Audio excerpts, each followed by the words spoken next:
कारधा येथील वैनगंगा नदीची पाणी पातळी 242.62 मीटरवर असून ही पातळी इसारा पातळीच्या खाली आहे. भंडारा जिल्ह्यात सलग मुसळधार पावसाने हजेरी लावली आहे. त्यामुळे भंडारा जिल्ह्याची जीवनदायिनी मानली जाणारी वैनगंगा नदी दुथडीने भरून वाहत आहे.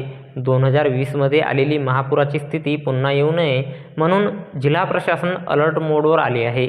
कारधा येथील वैनगंगा नदीची इशारा पातळी 245 मीटर तर धोक्याची पातळी 245.5 मीटर आहे. दिनांक 27 जुलै 2024 रोज शनिवारला सायंकाळी 6 वाजता दरम्यान कारधा येथील वैनगंगा नदीची पाणी पातळी 242.62 मीटर नोंदविण्यात आली असून ही पातळी इशारा पातळीच्या खाली आहे.